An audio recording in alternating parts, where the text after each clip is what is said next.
ትንሽ ቆም እንበልና ዛሬ ስለ ነገስታት ነው አብረን የምናየው ነገስታቶችን በደም እናያለን አእምሮአችን ላይ እንዲሆን ምክንያቱም ከዚህ በኋላ የምንሄደው የነቢያት መልእክት ሁሉ ይሄንን የነገስታቱን ዘመንና ጊዜ ስንረዳ ነው ትርጉም የሚሰጠን ስለዚህ መሰረታዊ ነገር ስለሆነ ትንሽ ዝቅ ይያልኩ አስፈላጊ ሰውን ስንፈጠን ይያልኩኝ እናገራለሁ ከጅማሬው ስንጀምር ዘፍጥረት ላይ እግዚአብሔር አዳምን ፈጠረ በኃጢያት ወደቀ እግዚአብሔር ደግሞ ቃል ገባለት ባንተና በሴቲቱ በዘርና በዘሯ መካከል ጠላትነትን አረጋለሁ አለ ቃል ኪዳን ገባለት ስለዚህ ምዕራፍ 12 ላይ አብርሃምን ጠራውና እባርካለሁ ባንተ የምድር አሕዛብ ሁሉ ይባረካሉ አለው ከአብርሃም ደግሞ ይስሐቅን ያዕቆብን ከያዕቆብም ደግሞ በዮሴፍ አማካኝነት የእስራኤልን ሕዝብ መረጠ በግብጽ ምድር አበዛው ከግብጽ ምድር አወጣቸው አዘነሽን ስለዚህ 40 ዓመት በምድረ በዳ መራቸው በምድረ በዳ ሲመራቸው እንግዲህ ምድር ልሰጣችሁ ነው አገር ልሰጣችሁ ነው ሕዝብ ልትሆኑኝ ነው እስካሁን ቤተሰብ ነበራችሁ አሁን ኔሽን ልትሆኑ ነው ስለዚህ መተዳደሪያ ደንብ ሰጣቸዋለሁ አለና ዘጸአት ላይ ሕጉን ሰጣቸው ከዘሌዋውያን ጀምሮ እስከ ዘዳግም እየመራቸው ወደ ተስፋይቱ ምድር ሊገቡ ነው ተስፋይቱ ምድር ማን አገባቸው ኢያሱ አገባቸው በተስፋይቱ ምድር ሲቀመጡ መሳፍንትን ያስነሳ ይመሯቸው ነበር አንድ ቀን እስራኤል ተነሱና እኛ ለምን እንደ አሕዛብ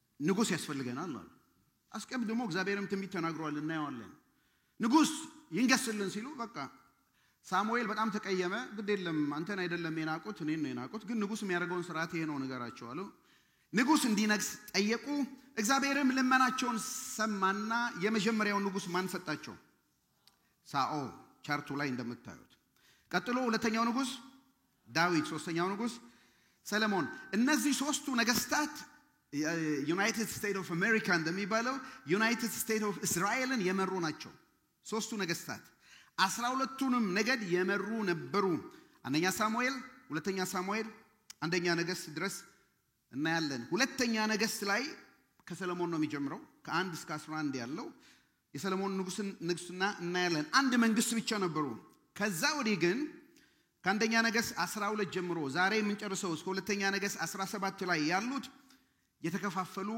መንግስት ናቸው ዲቫይድድ ኪንግደም ናቸው እንዴት ነው የተከፈሉት የሰለሞን ልጅ ሮብዓም ጋመጡና የእስራኤል ሕዝቦች መጡና እንግዲህ ሮብዓም አባቴ ቀንበር አብዝቶብን ነበር ታክስ አብዝቶብን ነበር እባክህን ቀንስልንና ይሄ ሕዝብ በፈቃዱ ይገዛልሃል ሲባል እሺ ጊዜ ሰጥቶኛ ማክሬ መልሰላላችኋለሁ አለ ጥሩ ነው ያረጋው በጣም ጥሩ ነው ኢመርጀንሲ ስትጠየቁ ላስብበት ማለት በጣም ጥሩ ነው let me think ማለት ዝም ብሎ የመጣው ስለዚህ መጣና በአባቱ ዘመን ያገለገሉትን ሲኒየር ሲቲዝን እንዲሆኑ ሰዎች የቆዩትን ኤክስፒሪየንስ አላቸው መጣና ይሄ ህዝብ እንዲህ እየጠየቀኝ ነው እና አባቴ ቀንበር ቀንስ ይለኛል ሲል ያ እውነታቸውን ነው ቀንስላቸው አቅልልላቸው ኑሮ በፈቃዳቸው ይገዙልሃል ጥሩ ጥያቄ ነው ጠየቁት መልስላቸው this guy ይሄ ብቻ አልበቃውም ወዴት መጣ ወደ ጁኒየር የሆኑ ደሞ ከሱ ጋር ወዳደጉት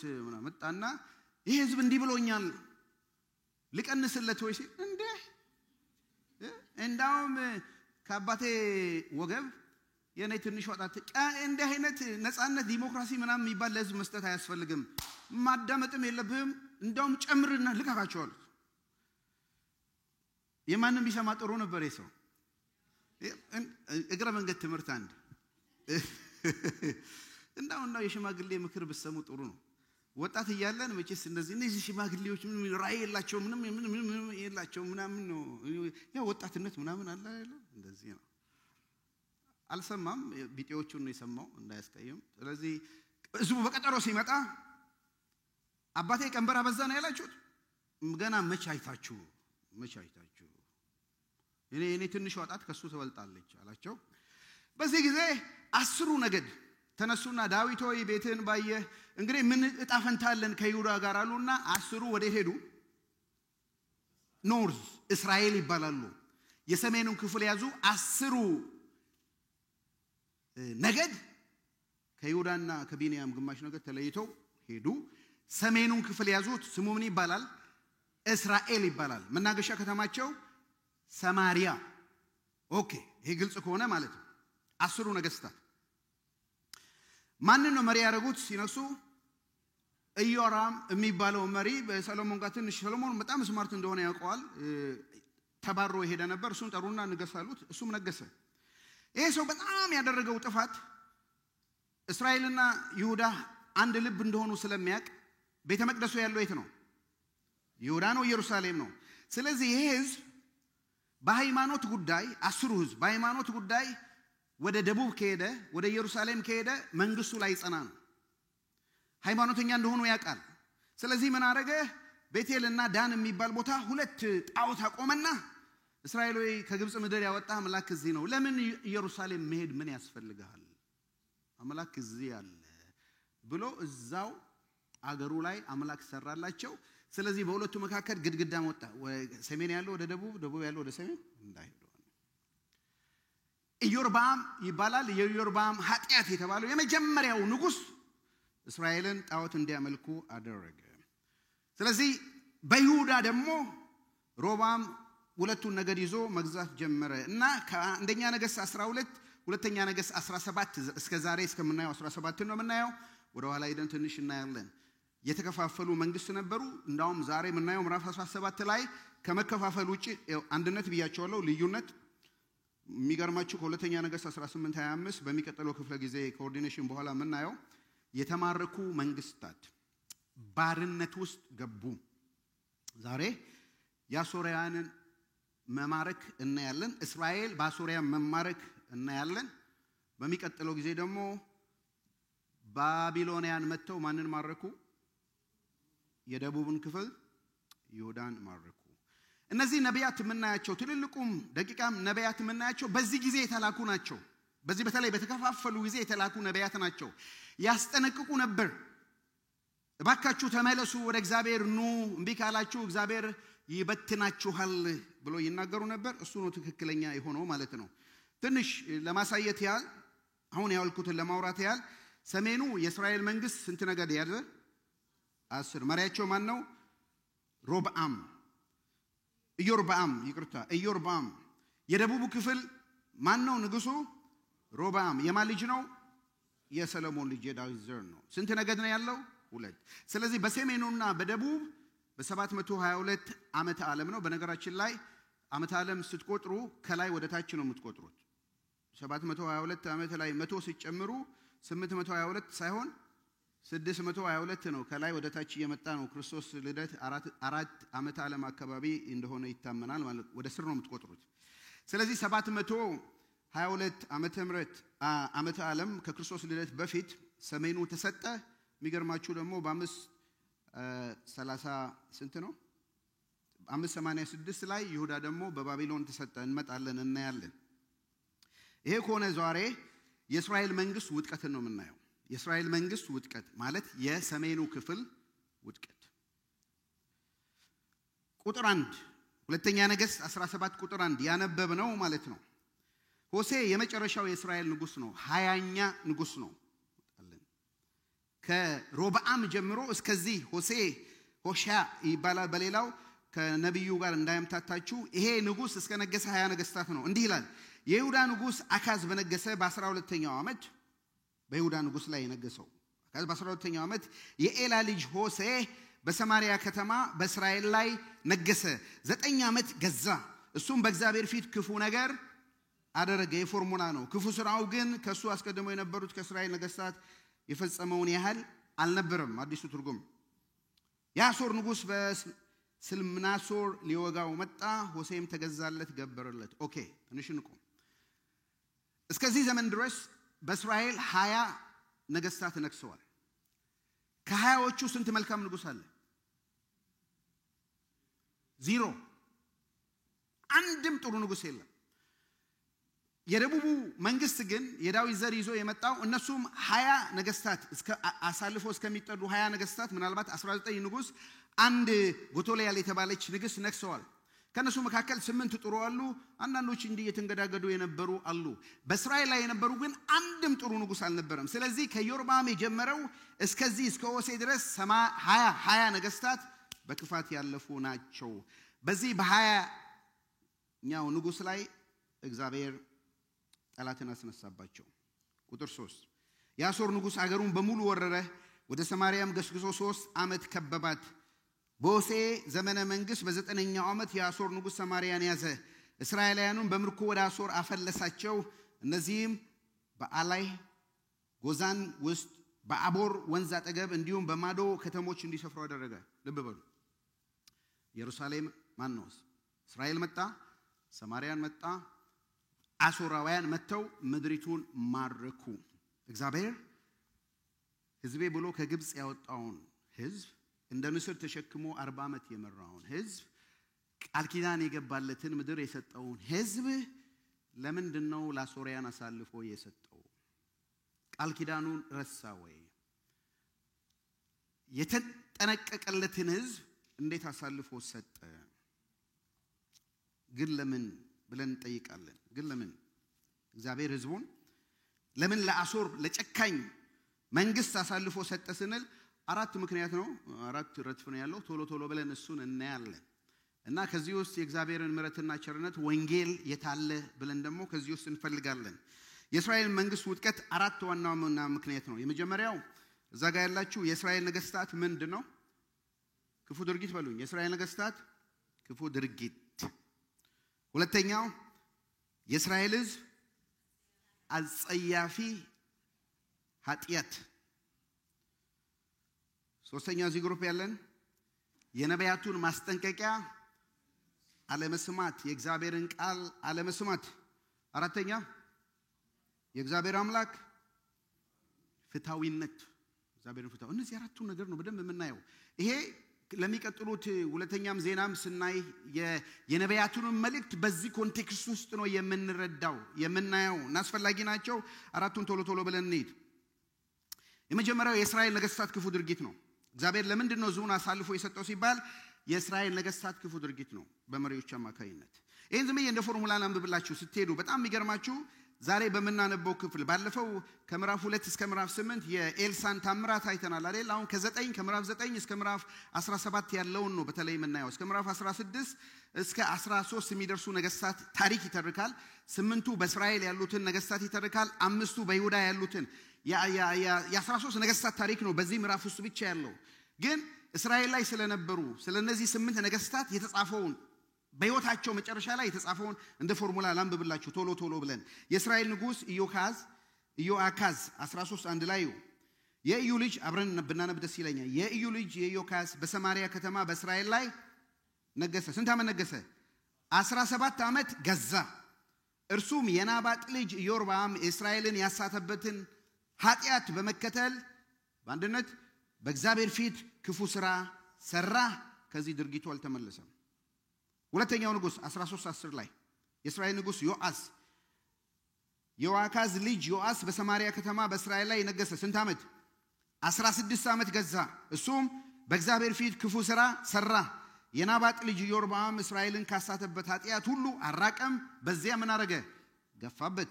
ሌላኛው ንጉስ ምዕራፍ 14 ቁጥር 23 የእስራኤል ንጉስ ዮአስ ልጅ ኢዮርብዓም፣ ይሄ ኢዮርብዓም ዘሰከንድ ነው። ኢዮርብዓም ዳግማዊ ነው፣ ሁለተኛው። ምክንያቱም የመጀመሪያው ትዝ ይላችኋል ኢዮርብዓም መጥቶ የከፈለው። ይሄ ደግሞ ሌላ ኢዮርብዓም ዘሰከንድ ነው። ምኒልክ ዘሰከንድ ምኒልክ እንደሚባል ማለት ነው። ዘሰከንድ ፈርስት ስላለ በሰማርያ ነገሰ። ስንት ዓመት ነገሰ? 41 ዓመት ገዛ። ይሄም ሰው በእግዚአብሔር ፊት ክፉ ድርጊት አደረገ። የናባጥ ልጅ ኢዮርብዓም፣ ይሄ መጀመሪያው የናባጥ ልጅ የተባለው 2 ምስል የሰራው የሱን መንገድ ተከተለ፣ ከሱ አልተመለሰም። ሌላው ንጉስ ሁለተኛ ነገሥት 15:8 ላይ የእስራኤል ንጉስ ዘካርያስ የሚባል የኢዮርብዓም ልጅ ዘካርያስ በሰማርያ ከተማ ከእስራኤል ላይ ነገሰ። 6 ወር ገዛ። አባቱም እንዳደረገው ሁሉ እርሱም በእግዚአብሔር ፊት ክፉ አደረገ። የናባጥ ልጅ ኢዮርብዓም እስራኤል ካሳተበት ኃጢአት አልተመለሰም። 1 ወርም ይገዛል። አሳሲኔሽን ሁሉ የበዛበት ነው። መንግስትን ሲገለብጥ ነው። ከዚህ ሁሉ የምታዩት እነዚህ የነገሱት ነገስታት 20ም እግዚአብሔርን ያመለከ የለም። እንዲያውም በእግዚአብሔር ፊት ክፉ ስራ ሰሩ። እግዚአብሔር መጨረሻ ላይ ኢነፍ አለ። 20ኛው ሆሴዕ ንጉስ ላይ ህዝቡን አሳልፎ ሰጠ። ነገስታቱ ክፉ ስራ ሰሩ። የነገስታት ክፋትና ደግነት መለኪያው ምንድነው? በምንድነው የምንለካቸው ብለን ካሰብን ገና ንጉስ ከመምጣቱ በፊት ጌታ የተናገረውን ቃል አስቡ። ዘዳግም ላይ በሙሴ አማካይነት ዘዳግም 17 እንዲህ ይላል አምላክ እግዚአብሔር ወደሚሰጥ ምድር ስትገባ ገና ሳይገቡ ነው ስትገባ የምትወርሳትና በምትቀመጥባት ምድር በዙሪያ እንዳሉ አሕዛብ ሁሉ እኔም በላይ ንጉስ ላንግስ ብትል አምላክ እግዚአብሔር የሚመርጠው ንጉስ በላይ ታነክሳለህ ከገዛ ወንድሞች መካከል እንጂ እስራኤል ወንድምህ ያልሆነው ባድ በላይ አታንግስ። ኦኬ ንጉስ እንደሌላው አሕዛብ ማንገስ ያምርሃል ፈቅደልሃለሁ አንገስ። ስታነክስ ግን ንጉሱን መመርጥልህ ማን ነው? እኔ ነኝ። አንተም የምትሾመው ደግሞ ከሕዝብ ይሁን ከራስህ ከውጪ እንዳይነክስ ነው። በነገራችን ላይ ይሄ ትክክል ፕሪንሲፕል ነው። እያንዳንዱ ሰው የራሱ ሰው ነው መንገስ ያለበት የራሱ ሰው ነው በራዩ ላይ መንገስ ያለበት እንጂ ለእስራኤል አይሁዳውያኖች እንዲነክሱ ማነው ሌላ ዘሮች እንዲነክሱ አልፈልግም። ይሄን ታረጋለህ አለና ምታነክሰው ንጉስ ግን 5 ስርዓት ሰጣለሁ አለ። እዚህ ላይ ቶሎ ሄዳለሁ። ለምን ይሄ መሰረቱ የሚያስፈልገው ለምንድነው ክፉ ነገር አደረጉ የሚለው መለኪያ ያላቸው ወይ? የእስራኤል ንጉስ ህዝብን ሲመሩ ነገስታት ሲሆኑ እግዚአብሔር ከነሱ የሚጠብቀው ነገር አለ ወይ? በምንድነው የሚያተዳድሩት? እግዚአብሔር መተዳደሪያ ደንብ ሰጥቷቸዋል። ከ17 ጀምሮ አሁን ባነበብነው ዘዳግም 17 ከ16 ጀምሮ እንዲህ ይላል ንጉሱ ብዙ ፈረሶች ለራሱ አብዛ። ሁለተኛ ልቡ እንዳይስት ብዙ ሚስቶች አያግባ። ማትዝ ይላቸዋል ሰሎሞን ስንት አገባ? 1000 ተጀመረ። 1000ም ልቡን ጣዖት እንደመልክ ያረጉት ነው። ብዙ ፈረስ ለራሱ ያብዛ ብዙ ሚስቶች ያብዛ ነው። ሶስተኛ ብዙ ብርና ወርቅ አያግበስብስ። ማን ያግበሰበሰው? ብዙ ነገስታትም ሰሎሞን አንደኛው ነው። አራተኛው ትንሽ ኮሜንተሪ ያለው ከስር ሰፋ ያለ ነው። ከሕጉ ወደ ቀኝም ወደ ግራ አይበል። ለምን? በመንግስቱ ዙፋን ላይ በሚቀመጥበት ጊዜ ሁሉ የዚህን ሕግ ቅጂ ከሌዋውያን ካህናት ወስዶ በጥቅልል መጽሐፍ ለራሱ ይጻፍ። አምላኩ እግዚአብሔርን ማክበር ይማር ዘንድ የዚህ ሕግ ቃል ሁሉና ይህንን ሥርዓት በጥንቃቄ ይከተል ዘንድ ከራሱ ጋር ይሁን። በሕይወቱ ዘመን ሁሉ ያንብበው። እርሱና ዘሮቹ በእስራኤል ላይ ረጅም ዘመን ይገዙ ዘንድ ከሕጉ ወደ ቀኝም ወደ ግራም አይበል። ከሌዋውያን ላይ ይሄንን ሥርዓት ዘዳግም እየተናገረ ያለበት ይሄን ሥርዓት ይውሰድና አንድ እስራኤል እንደነገሰ ኮፒ ያድርግ። ቤተ መንግስቱ አስቀምጦት ቀንና ሌሊት ያንብበው። ካፉ አይለይ፣ ወደ ግራም ወደ ቀኝም አይበል። ይሄን ካረገ ዘመዶቹ ዘሮቹ ሁሉ ንጉስ ከዛ ይነሳል። ነገስታቱ አደረጉ ረሱት እንጂ። በዚህ ነው የምናየው። የመጨረሻው የሚገርማቸው አምስተኛው ራሱን ከሌሎች ወንድሞች በላይ የተሻለ አድርጎ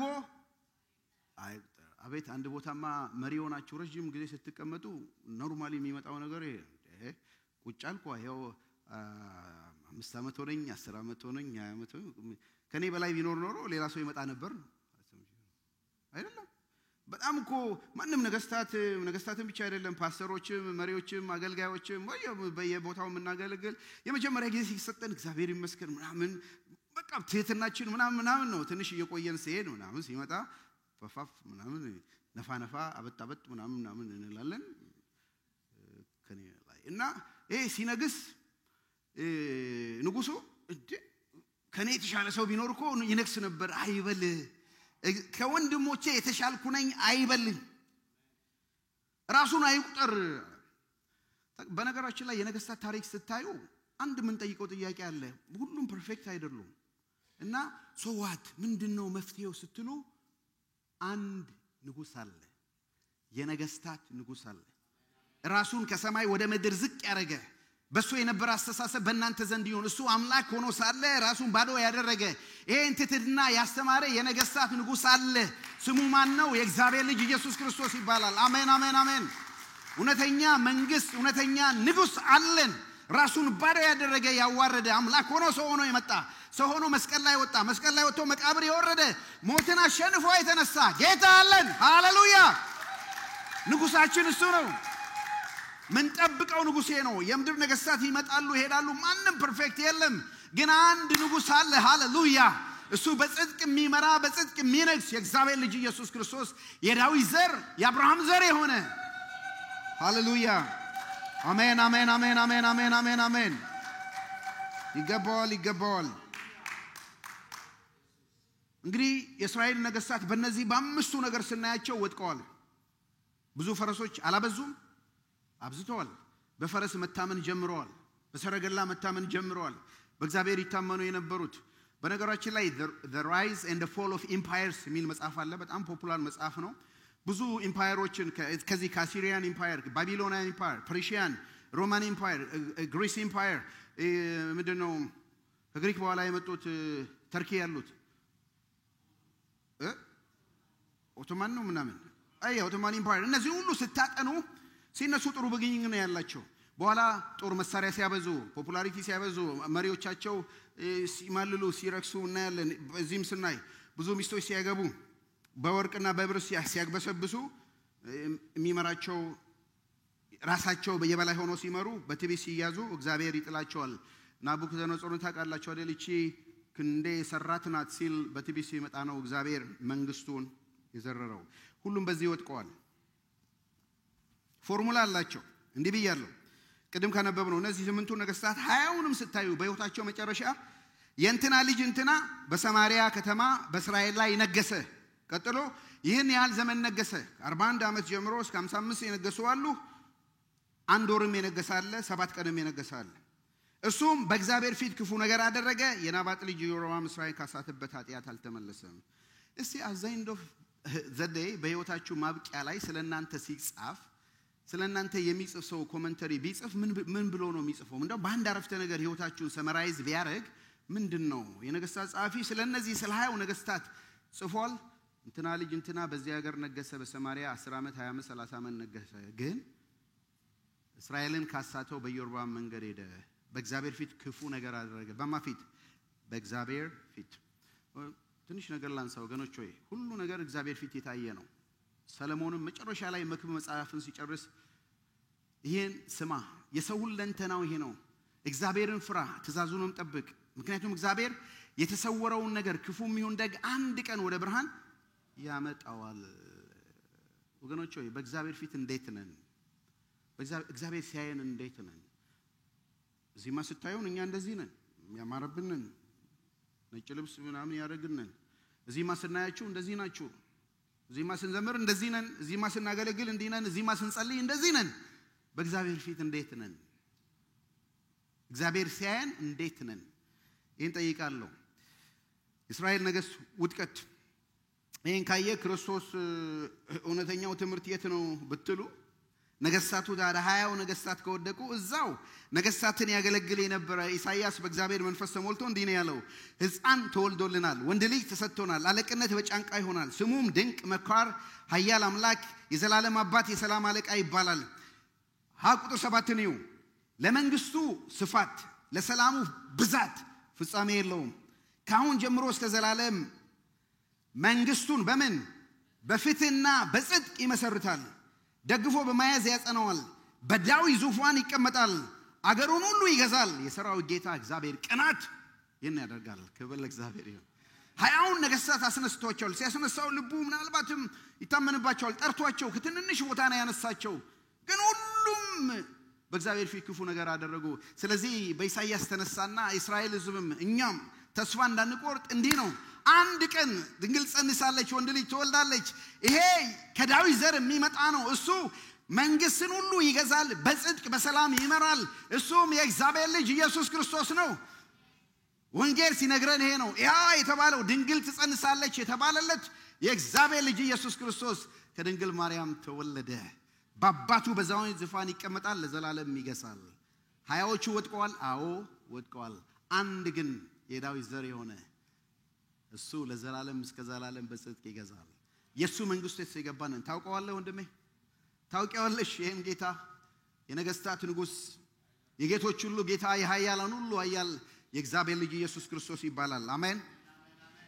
የእስራኤል መንግስታት ውጥቀት የመጀመሪያው ምንድነው አለ? የነገስታቱ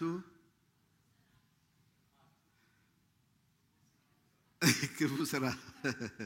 ሁለተኛ የእስራኤል ሕዝብ አጸያፊ ኃጢአት።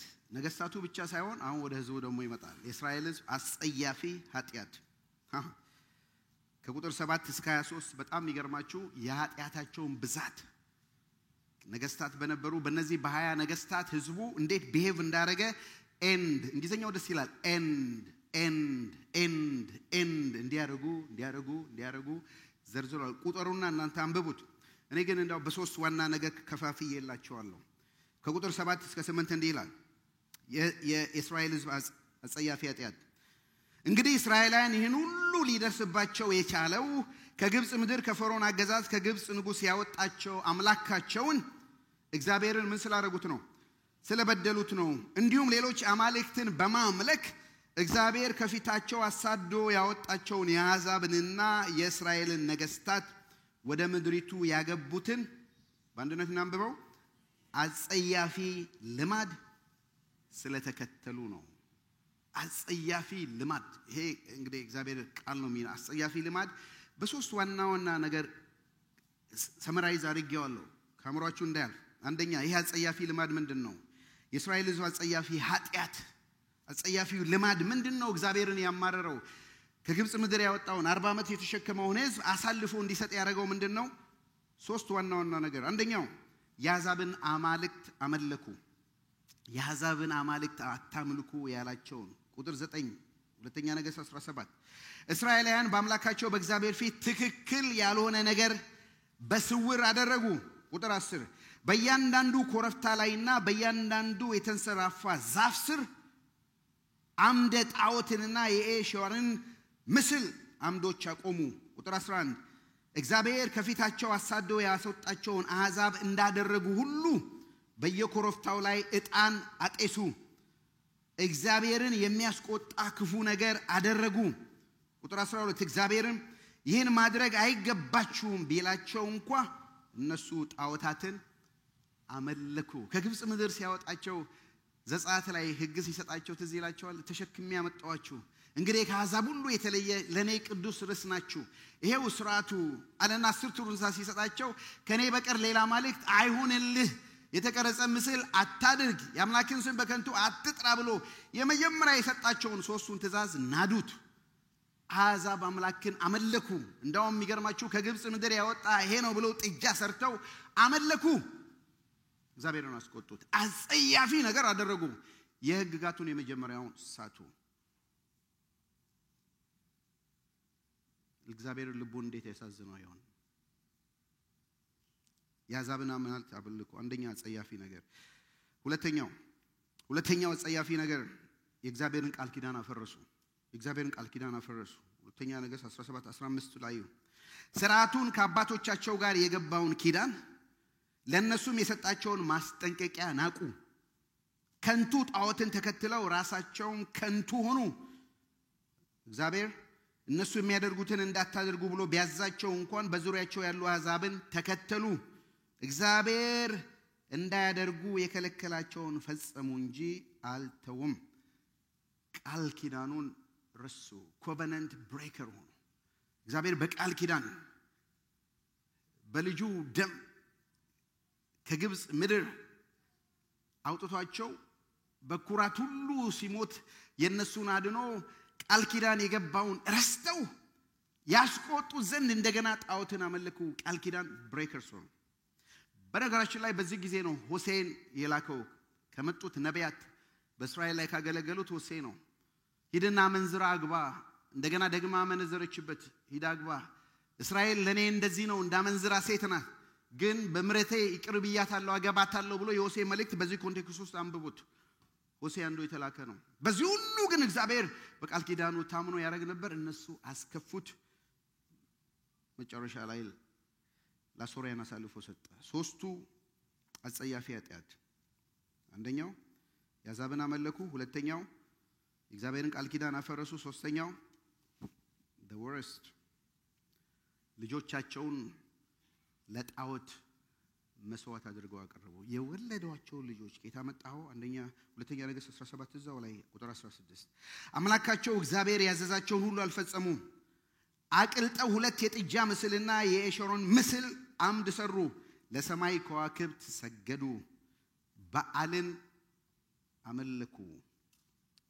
እንዲሁም ወንዶችና ሴቶች ልጆቻቸውን በእሳት የሚቃጠል መስዋዕት አድርገው አቀረቡ። ጥንቆላና መተት አደረጉ። በእግዚአብሔር ፊት ክፉ ነገር ለማድረግ ራሳቸውን ሸጡ። እግዚአብሔርን ለቁጣ አነሳሱት። ልጆቻቸውን ለጣዖት አፈር ለበዓል የተለያዩ አማልክቶችም ሰው እግዚአብሔርን አስቆጡት። በጣም የሚገርማችሁ እነዚህ ሶስቱ ኃጢአት ጣዖትን ማምለክ አይደለም፣ ልጅ መስዋዕት ማድረግ፣ ሁለተኛው ምን ነበር? ቃል ኪዳን ማፍረስ ሲያደርጉ እንዲህ ብታረጉ እሰጣቸዋለሁ ብሎ ጌታ ተናግሮ ነበር። ዘሌዋውያን 18:20 ላይ እንዲህ የሚል ቃል አለ። በእግዚአብሔር ፊት አጸያፊ ምግባር አደረጉ የሚል ዘርዝሩት፣ በጣም አንብቡት። ስለ ሴክሹዋል ኢሞራሊቲ ነው ይሄ የሚያወራው። አራተኛ ማርጋችሁ ልትይዙ ትችላላችሁ። ዋነኛው ነገር ግን እግዚአብሔርን ካስቆጣው ነገር አንዱ ልጆችን መስዋዕት ከማድረግ ጣዖታትን ከማምለክ ጋራ ያስቆጣው አንዱ ነገር ዘሌዋውያን 18 ላይ አለ። 20 ጀምሮ ላንብብላችሁ። ከባልንጀራ ሚስት ጋር ግብረ ሥጋ በመፈጸም ራስን በርሷ አታርክስ። ከልጆች ማንኛውንም ለሞሎክ እንዲሰዋ አሳልፈህ አትስጥ። የአምላክን ስም አታርክስ። እኔ እግዚአብሔር ነኝ። ሞሎክ ልጆች የሚሰዋበት ነው። ከሴት ጋር እንደሚደረግ ሁሉ ከወንድ ጋር አትተኛ። ይህ ምንድነው? ጸያፊ ነው። ከእንስሳ ጋር ግብረ ሥጋ በመፈጸም ራስን አታርክስ። ይህ ምንድነው? ጸያፊ ምግባር ነው። ሴትም ከእንስሳ ጋር ግብረ ሥጋ ለመፈጸም ራሷን አታቅርብ። ይህ ምንድነው? ጸያፊ ነው። ከነዚህ በአንዱ እንኳን ራሳችሁን አታርክሱ። ከፊታቸው ልብ በሉ የማሳደዳቸው አሕዛብ በእነዚህ ሁሉ ምድሪቱን አርክሰዋል። እነዚህ አጸያፊ ነገሮች ሁሉ ስለፈጸሙ ምድሪቱ ረክሳለች። የሚቀጥለው ምድሪቱ ተፍታቸዋለች። ልብ በሉ ምድሪቱን አረከሷት። ወንድ ከወንድ ጋር፣ ሴት ከሴት ጋር፣ እንዳውም ወንድ ከእንስሳ ጋር፣ ሴትም ከእንስሳ ጋር ዝሙት ርኩሰት ማድረግ ጀመሩ። ወንዱም ታማኝ ሆኖ ከገዛ ሚስቱ ውጪ የጓደኛው ሚስት ማድረግ ጀመረ። በዚህም ሁሉ ሞሎክን ማምለክ ልጆቻቸውን ለጣዖት እግዚአብሔር የሰጣቸውን ልጆች መሰዋት ጀመሩ። እና ለእስራኤል የሚነግራቸው እኔ ምድር ሰጣችኋለሁ፣ ትገባላችሁ፣ ተመልካላችሁ። እዛ ምሰጣችሁ ምድር ላይ ሰዎች አሉ፣ እንዳው ምጽዋቸው እስኪሙ ሰዎች አሉ። ግን ከነሱ ወዲቼ ለእናንተ ምሰጣችሁ እነሱ ምድሪቱን ስላረከሱ ነው እንጂ እናንተ የተሻላችሁ ሰው ጻድቅ ሆናችሁ አይደለም። ስላረከሰ ተጠንቀቁ አላቸው። ገስዋት እነሱ መጡና ይሄንን ነገር አደረጉ። ጌታም ኢነፍ ኢዝ ኢነፍ አለ። አሁን እናንተ መተኛ ጀስቲስ እንመጣበታለን። ፍትሃዊ አምላክ ነው የሚለው እግዚአብሔር ፍትሃዊ አምላክ ነው ወገኖች ሆይ። ሁለት መለኪያ የለውም፣ ሁለት ሜዠርመንት የለውም። አሕዛብን እስራኤልን የሚዳኝበት ሌላ ነገር የለውም። ስነ ምግባርን በተመለከተ እግዚአብሔር አንድ ነው ስታንዳርዱ። ራሱን የጠበቀ ከራሱ ጋር ነው ጉዳዩ። እነሱን ከነቀለ እስራኤልም ይሄን ከደገመ እስራኤልንም እነቅላለሁ። በጣም የሚገርም ነገር። እንማራለን ወይ?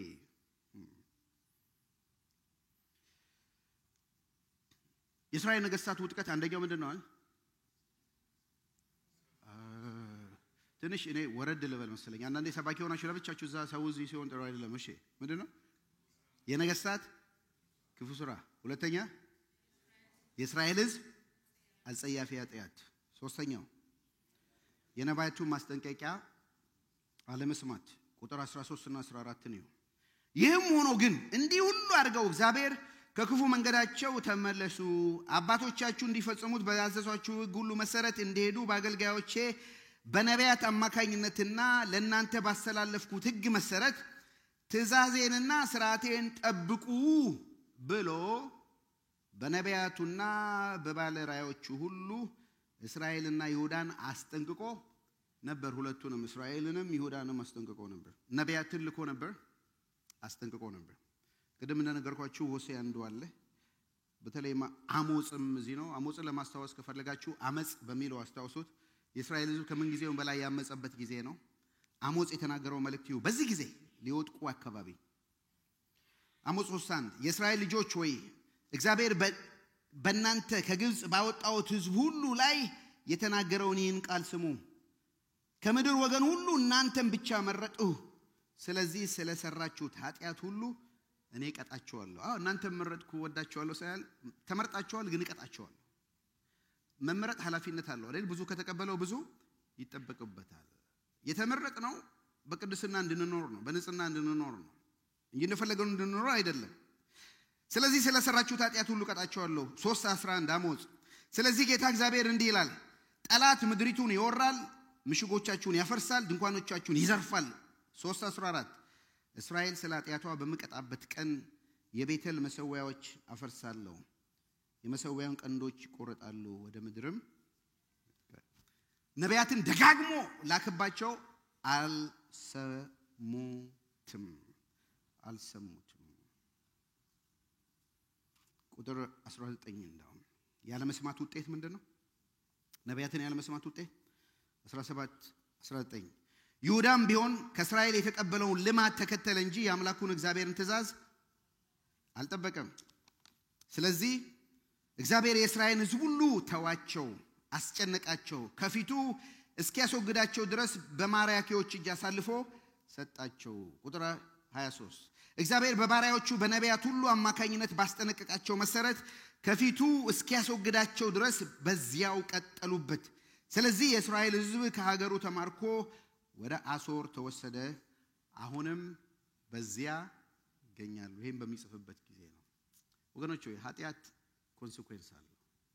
ኃጢአት ውጤት አለው።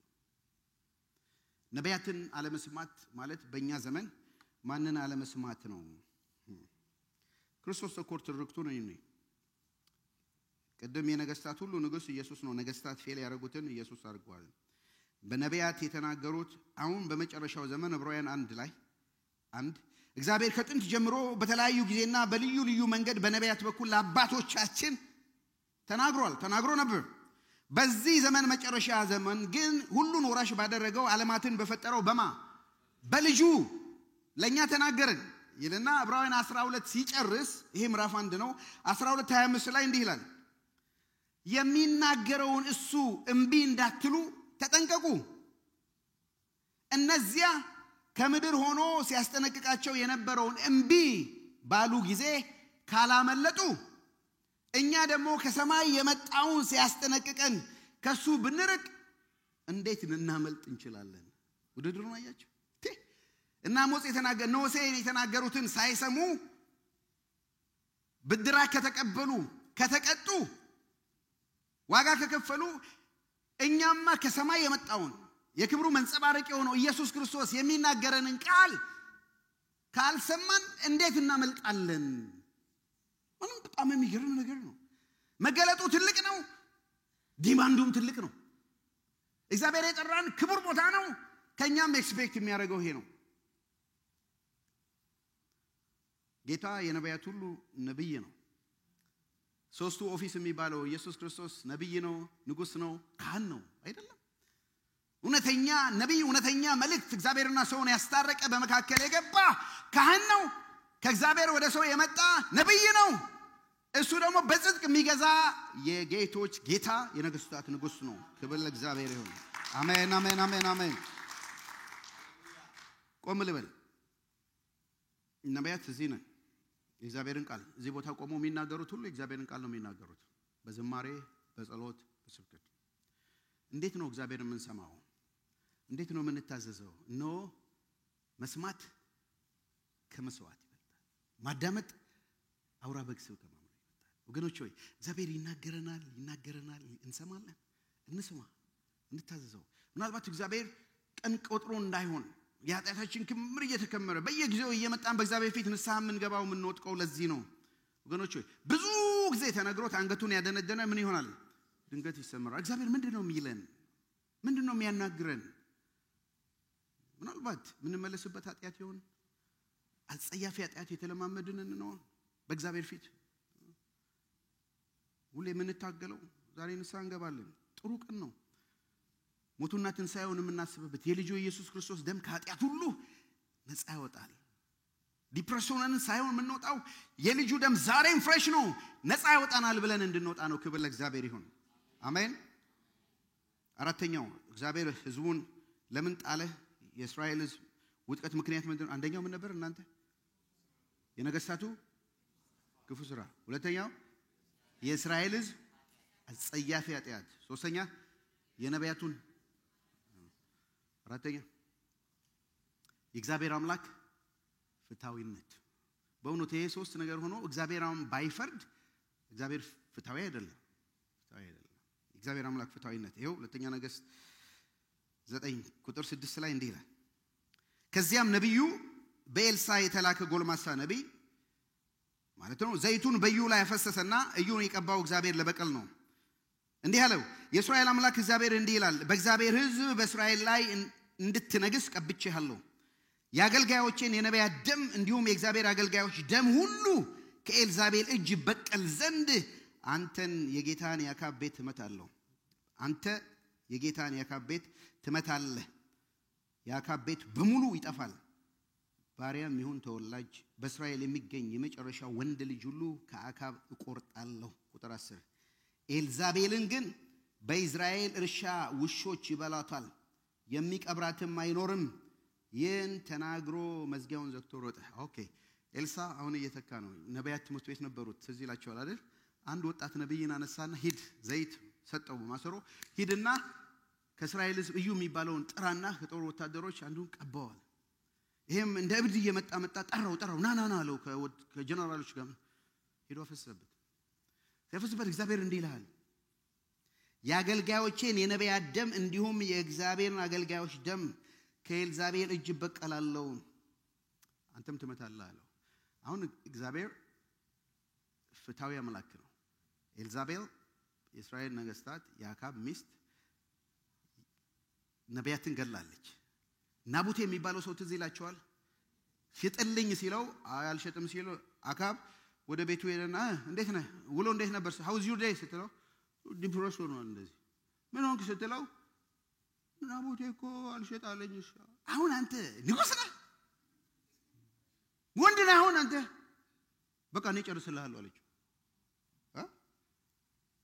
ደብዳቤ ጻፈች እንዴ ግደሉት አለች ተገደለ ከዛ መጣችና አካብ ይኸውልህ ጨርሼዋለሁ ጉዳዩ ይዘና ወረሳል እሱ ሴት የላከው ሞት አይፈራም ነው የሚባለው ይቅርታ ሄደና ወርሶ በቃ አርጎ ጋርደን ምናምን አርጎ ሲቀመጥ ነው ኤልያስ ነበር በጊዜው መጣና አገኘኝ አለው እንዴት አላገኘህም ወረስከው አለ ማንንም አላየማ አንተ ማንንም አላየም እኮ እሱ ሞተ ወረስከው እዚህ ቦታ ላይ ደምህ ይላሳል እግዚአብሔርም ብሎት ነበር ኤልያስ ሲናገር እዩ ነበር እዩ የእግዚአብሔር አምላክ ፍትሃዊነት ማስረጃው ኢዮራም አሟሟት ነው አባቱ ሞተዋል አካብ ሞተዋል 21 ቁጥር እዩ ሁለተኛ ነገሥት 9:21 ኢዮራምም ሰረገላውን አዘጋጁ ብሎ አዘዘ ሰረገላውም ተዘጋጀ የእስራኤል ንጉስ ኢዮራም ይሁዳ ንጉስ አካዚያስ ታሞ ሊጠይቀው ነበር በየሰገርላያቸው ሆነው ኢዩን ለመገናኘት ሄዱ የእስራኤላዊ የናቡቴ ርስት በነበረው እርሻ ላይ ተገናኙ ኢዮራምም ኢዩን ገና ሲያው እዩ የመጣው በሰላም ነው ሲል ጠየቀው ኢዩም የናት የኤልዛቤል የጣዖት አምልኮና መተት እንዲበስቶ ያለ ምን ሰላም አለ ሲል መለሰለት ኢዮራም ሰረገላውን አዝሮ በመሸሽ ገብቶታል አካዚያስ ሆይ ክዳት ነው አለው ለይሁዳ ንጉስ ከዚያም እዩ ቀስቱን በማስፈንጠር ኢዮራም በትከሻና በትከሻ መካከል ወጋው ፍላጻውም ዘልቆ ልቡን ስለወጋው ሰረገላ ውስጥ ዘፍ ብሎ ነገሩ እንደሆነ እዩ ሊበቀል እንደሚመጣ ሰማ። ኢዮራም አይደል ያካብ ልጅ። ስለዚህ ሊገናኘው እሱን ሊጠይቅ የነበረው ከይሁዳ ንጉስ ሊገናኘው ሄደ።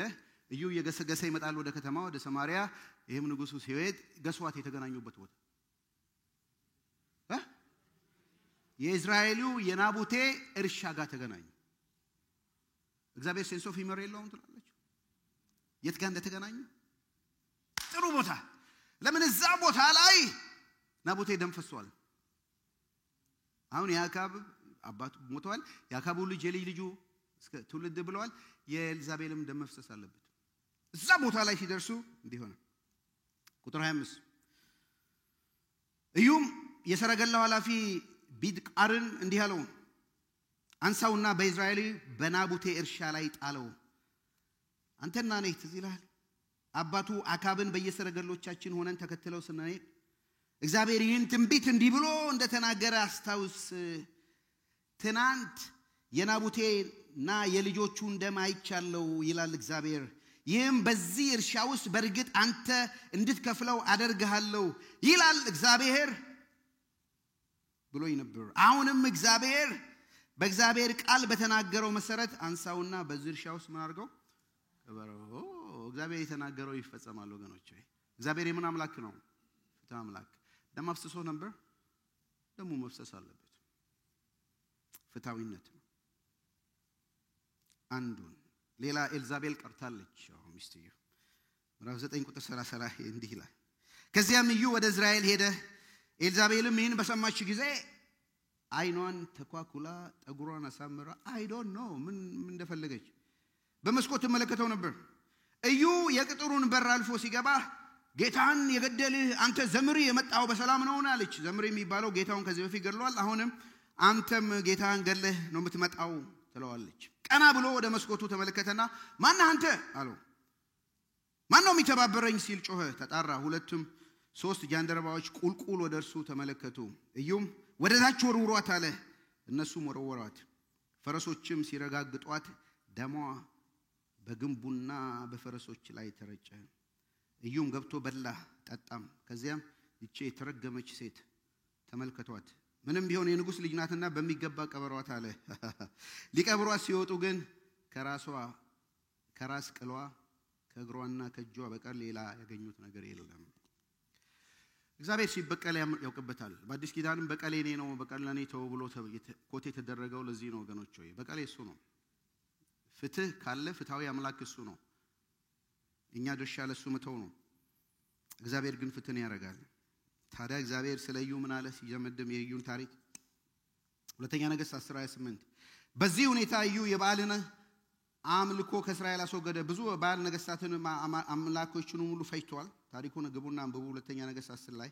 ይሁን እንጂ እዩ የናባጥ ልጅ ኢዮርብዓም በቤቴልና በዳን የወርቅ ጥጆች እንዲያመልኩ እስራኤልን ካሳተበት ኃጢአት አልታጠበም። እንዲህም እንኳን ቢያደርግ ከጣዖት አምልኮ አልተለየም። እዩ ግን ቁጥር 30 እግዚአብሔር እዩን እንዲህ አለው፣ በፊቴ መልካም የሆነውን ነገር ስላደረግህ በአካብ ቤት ላይ እንዲደርስ በልቤ ያለውን ሁሉ ስለፈጸምህ ዘርህ እስከ 4 ትውልድ ድረስ በእስራኤል ዙፋን ላይ ይቀመጣል አለው። የእዩ ዘር ነው እስከ 5 ትውልድ የገዛው። እግዚአብሔር ፍትሃዊ ነው። ቅድም ዘሌዋውያን 18 ላይ ባነበብነው ክፍል ሲጨርስ እንዲህ ይላል። ሲጀምርና ሲጨርስ ቁጥር 1 እግዚአብሔር ሙሴን እንዲህ አለው፣ ለእስራኤል እንዲህ ብለህ ንገራቸው፣ እኔ እግዚአብሔር አምላካችሁ ነኝ። በኖራችሁበት በግብፅ እነሱ እንደሚያደርጉት አታድርጉ፣ እኔም በማስገባችሁ በከነዓን እንደሚያደርጉት አታድርጉ፣ ልማዳቸውንም አትከተሉ። ቁጥር 26 እናንተ ግን ሥርዓቴንና ሕጌን ጠብቁ። እናንተ የአገር ተወላጅና በመካከላችሁ የሚኖር መጻተኛ ከነዚህ አጸያፊ ድርጊት ማናቸውንም አትፈጽሙ። ከናንተ በፊት በምድር የኖሩ ሰዎች እነዚህን አጸያፊ ነገሮች ሁሉ ስለፈጸሙ ምድሪቱ ረክሳለች። እናንተ ምድሪቱን ብታረክሷት ከናንተ በፊት የነበሩትን ሕዝብ እንደተፋች እንዲሁ እናንተንም ትተፋችኋለች። ቁጥር 9 ከነዚህ አጸያፊ ድርጊቶች ማናቸውንም የሚፈጽም ሰው ሁሉ ከወገኑ ተለይቶ ይጥፋ። ትእዛዜን ጠብቁ። ከኔ በፊት በምድር ይኖሩ የነበሩት ካደረጓቸው አጸያፊ ድርጊት አንዱንም አትፈጽሙ። በእነዚህ በራሳችሁ ላይ አታርክሱ እኔ እግዚአብሔር ነኝ ማለት ጌታ ነግሯቸዋል እኔ የፍትህ አምላክ ነኝ እነሱ ላይ ከፈረድኩ እናንተም ፈርዳለሁ አዲስ ኪዳን ደግሞ ስትመጡ ለገዛ ልጁ ያራራለት እግዚአብሔር የፍትህ አምላክ ነው ለምን ተጣሉ የእስራኤል መንግስት ለምን ወደቀ የእስራኤል ነገስታት ክፉ ድርጊት የእስራኤል አስጸያፊ ኃጢአት የነቢያቱ ማስጠንቀቂያ ለመስማት የእግዚአብሔር አምላክ ፍትሃዊነት በዚህ ቢጨርስ በጣም በደለኛ እንደሆንኩ አስባለሁ ሙዳችንም ጥሩ አይደለም ግን ከነዚህ ሁሉ መካከል ወንጌል አሳያችሁ ከነዚህ ሁሉ መካከል በዚህ ታሪክ ውስጥ የእግዚአብሔርን ለሕዝቡ ያለውን ርራይና ልቡን አሳያችሁ ሁለተኛ ነገሥት 8:16 የእስራኤል ንጉስ አካብ ልጁ ኢዮራም በነገሰ በአምስተኛው ዓመት የዮሳፍጥ ልጅ ይሆራም በይሁዳ ነገሰ እርሱም የአካብ ልጅ አግብቶ ስለነበር የአካብን ቤት እንዳደረገ ሁሉ እርሱም የእስራኤል ነገስታት በሚሄዱበት መንገድ ተከተለ ኃጢአት ሰራ በእግዚአብሔር ፊት ክፉ ድርጊት ፈጸመ ይልና 19 ሲጀምር ምን ይላል አንብቡልኝ ፕሊዝ ይሁን እንጂ በቀደመው ትርጉም ነገር ግን እነዚህ ሁሉ ነገስታት ይሄን ሁሉ ያድርጉ አጸያፊ ነገር ያድርጉ እንጂ እግዚአብሔርም አሳልፎ ይስጣቸው እንጂ የባድም ይውረራቸው ከሀገራቸው ይበትናቸው እንጂ ስለ ባሪያው ስለ ዳዊት ሲል እግዚአብሔር ይሁዳን ማጥፋት አልፈለገም ጥቂት ዓመት ተሰጥቷቸዋል በኋላ እናያለን በሚቀጥለው ጊዜ ለዳዊትና ለዘሩ ለዘላለም መብራት እንደሚሰጥ ተስፋ ሰጥቶ ነበር ሃሌሉያ ያልጠፋ ነው ከእግዚአብሔር ምሕረት የተነሳ ነው ርኅራኄው አያልቅም ማለዳ አዲስ ነው ታማኝነቱ ብዙ ነው ሃሌሉያ በዚህ ሁሉ ውስጥ ግን እናያለን ይሄ ሁሉ ያርጉ እንጂ ከዳዊት ዘር መብራት እንዳይጠፋ በአዲስ ኪዳን እኔ የዓለም ብርሃን ነኝ የሚከተለኝ ሕይወት ብርሃን ይሆንለታል ብሎ እውነተኛው ብርሃን ወደ ዓለም የመጣው የዳዊት ልጅ ኢየሱስ ክርስቶስ ነው ክብር ለእግዚአብሔር ይሁን አሜን እንደ ምሕረቱ መጠን ሃሌሉያ እንደ ምሕረቱ መጠን ድጋሚ የወለደን የእግዚአብሔር ልጅ ኢየሱስ የተመሰገነ ይሁን አሜን ስለ ዳዊት ስል ይሄን ስለ ባሪያዬ ስለ ዳዊት ስል ይሁዳንም አድናለሁ ብሏል ይሁዳ የመቶ ምናምን 30 ዓመት እድሜ ከዚህ በኋላ አላት በባቢሎን ከመጣራት አይውሽ ብትማር ከእስራኤል ጥሩ ነበር አይደለም ግን ስለ ትውልድ ስለ ጄኔሬሽን ሲያወራ ከዳዊት ዘንድ የሚመጣ ብርሃን አለ እሱም ብቻ አይደለም አሁንም ሁለተኛ ነገሥት 13:22 ላይ ቅድም ስለ ዳዊት ስል አለ አሁን ደግሞ ከአብርሃም ከይስሐቅ ከያዕቆብ ጋር ስለገባው ቃል ኪዳን ስል ሁለተኛ ነገሥት 13:22 በዮካዝ ዘመን መንግስት የሶሪያ ንጉስ አዛሄል እስራኤልን ያስጨንቃቸው ነበር ቁጥር 22 አንብቡልኝ እግዚአብሔር ግን ራራላቸው አዘነላቸው ፊቱንም መለሰላቸው ይህም ከአብርሃም ከይስሐቅ ከያዕቆብ ጋር ስለገባው ቃል ኪዳን ሲል ነው እስከ ዛሬ ድረስ ሊያጠፏቸው አልፈለጉም ከፊቱም አላስወገዳቸውም እስራኤል ኮቨናንት ብሬከር ናት ቃል ኪዳኗን ትታለች የእስራኤል አምላክ ግን ከአብርሃም ከይስሐቅ ከያዕቆብ ጋር የገባውን ቃል ኪዳን ያስባል የዘላለም ኪዳን ስለሆነ በራሱ የገባው ኪዳን ስለሆነ በልጁ በኢየሱስ ለዓለም ሁሉ የፈጸመው ኪዳን ስለሆነ እግዚአብሔር ኪዳኑን አሰበ ወገኖች ሆይ በቁጣ ውስጥ ምሕረቱ አለ በፍርዱ ውስጥ ቸርነቱ አለ በፍቱ ውስጥ ፍቅሩ አለ እግዚአብሔር ፍትህ ሲያደርግ ፍቅሩን አይረሳም ፍርድን ሲያደርግ ቸርነቱን አይረሳም ሲበይን ለእስራኤል ያለው ለሕዝቡ ያለውን ታማኝነት አይረሳም ወገኖች ሆይ እንድንማር ግን ያደርገናል አዲስ ኪዳናዊ ነው የምትሉኝ በሱም ወገኖች ሆይ እግዚአብሔር ፍትህ ያደረገበት እስራኤልን ለአሶርያን መስጠቱ ብቻ አይደለም ይሁዳን ለባቢሎን መስጠቱ አይደለም ነገር ትልቅ ፍትህ ያደረገው እግዚአብሔር በመስቀሉ ላይ ነው የእግዚአብሔር ፍትህ የታየው ኃጢአትን መጥላቱ የታየው ለኃጢአት ዋጋ መክፈሉ የታየው በመስቀሉ ላይ ነው በሱም እንደ እግዚአብሔር ጸጋ ባለጠግነት መጠን በደሙ በተደረገ ቤዛነት የኃጢአት ይቅርታ አገኘን ሁለተኛ ቆሮንቶስ 5:21 ላይ እኛ በሱ ሆነን የእግዚአብሔር ጽድቅ እንሆን ዘንድ ኃጢአት ያላወቀውን እሱ ስለኛ ኃጢአት አደረገው። የኤልዛቤል ደም መፍሰስ ነበረበት እንዳፈሰሰችው የኛም ደም መፍሰስ ነበረበት። በተፈጥሯችን የቁጣ ልጆች ነበር። የራሳችንን ፈቃድ ስናረግ ነበር። የዳቢሎስ ፈቃድ ስናረግ ነበር። እግዚአብሔር ግን ከወደደን ከትልቅ ምሕረቱ የተነሳ በበደላችንና በኃጢአታችን ሙታን በሆን ጊዜ ከልጁ ከኢየሱስ ጋር ሕይወትን ሰጠን። ፍትህ አድርጓል እግዚአብሔር በመስቀል ላይ የልጁን ደም አፍስሶ ፍትህ አድርጓል በመስቀል ላይ ንጹህ ደም አፍስሶ የአምላክ ደም አፍስሶ ኃጢአትን መሰራት ሞታለች ያለው በኔና ባንቺ በእኛ ምትክ እግዚአብሔር ደሙን አፍስሷል። የልጁን ደም አፍስሷል። ፍትህ በመስቀል ላይ ተደርጓል። ከዚህ ወዲህ የሚጠይቀን የለም፣ የሚከሰን የለም። በደለኞች ወንጀለኞች ናችሁ ደማችሁ ይፍሰስ የሚለን የለም። ስለኛ አንዴ ደሙ ፈሷል። ለዘላለም እግዚአብሔር ረክቷል። ሃሌሉያ! የክርስቶስ ደም ፈሷል። ደም ለደም ምን ከፍሎ የለም። ንጹህ ደም፣ ቅዱስ ደም፣ ሕያው ደም ፈሶልናል በመስቀል። ዛሬ ሰለብሬት የምናደርገው እሱ ነው። የልጁ የኢየሱስ ክርስቶስ ደም ከኃጢአት ሁሉ ያነጻል። ሃሌሉያ! ልዩነቱ ይሄ ነው ወገኖች ሆይ፣ ልዩነቱ ይሄ ነው። አይን ስለ አይን ጥርስ ስለ ጥርስ ነበር። በጌታ ግን የተሰጠን ኪዳን እሱ ደሙን ስላፈሰሰ ብቻ። መስቀሉ ፍትህ ብቻ ሳይሆን ፍቅር ነው ወገኖች ሆይ፣ መስቀሉ ፍቅር ነው። ነገር ግን በምሕረቱ ባለጠጋ የሆነ እግዚአብሔር ለኛ ካለው ከታላቅ ፍቅሩ የተነሳ በበደላችን ሙታን እንኳን ሳለን ከክርስቶስ ጋር ሕያዋን አደረገን። የዳናችሁት በጸጋ ነው። ሃሌሉያ!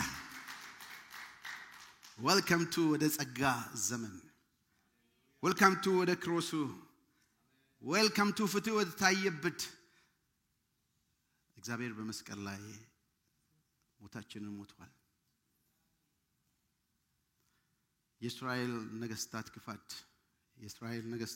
የእስራኤል ሕዝብ አጸያፊ ኃጢአት፣ የነቢያቱንም ቃል አለመስማት ቢሆን የእግዚአብሔር ፍትሃዊነት ከሁሉ በላይ በመስቀሉ ታይቷል። እሱ በእኛ ፈንታ ሞቶ እኛ ሕያው ሆነናል። ወንጌሉ ይሄ ነው። ነገስታት ክፍተት ያለባቸው ኢምፐርፌክት ነው። ኢየሱስ ክርስቶስ በመስቀል ላይ ከፈለው ፍጹም ነው።